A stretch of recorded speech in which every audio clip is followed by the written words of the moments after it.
Mortal Kombat has had us ripping out still beating hearts, impaling people with spears, and even uppercutting our enemies into pits filled with spikes. And we have been loving every minute of it. And to remember the many brilliant and bloody years of fatalities, NetherRealm Studios has released the original 3 games with Mortal Kombat Arcade Kollection. And of course, collection is with a K.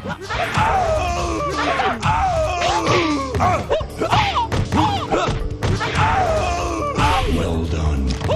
These are ports of the original Mortal Kombat 2, and Ultimate Mortal Kombat 3. That's all 3 games for just 40 quarters. To me, that is a steal. You could easily spend that much in an afternoon at the arcade. All 3 games have been faithfully recreated, even down to a secret match against Reptile if the moon is just right. These are the exact games, including the game's unforgiving difficulty. This may put some people off, but I can't imagine it any other way.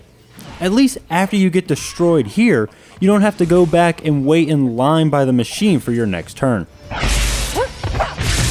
Malia wins. My personal favorite game in the collection is Mortal Kombat 2, which is actually my favorite in the whole series. Everything from the new characters to the new levels, and of course, the new fatalities. The original is still as great as ever, bringing back memories of the first time you played the pit or Sub-Zero ripped out somebody's spine.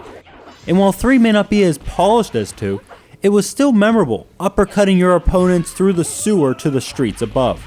All 3 make for a great history lesson in the history of violence in video games, as each one just adds more and more insanity to the gameplay. The biggest new feature comes in the way of online play. Each game has its own online, with matchmaking and leaderboards. It may seem a little basic compared to games like Super Street Fighter 4, but I haven't experienced any lag and I can jump into a match quickly, if only to lose that match just as quickly. Sub-Zero wins. There are some minor additions like being able to add arcade scan lines and different filters to having the screen curve to make it just like playing in an arcade.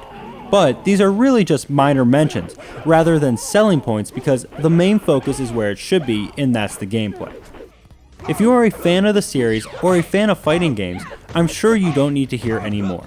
But if you are new and want to learn the bloody history of one of the most infamous series in gaming, this is a great way to do it.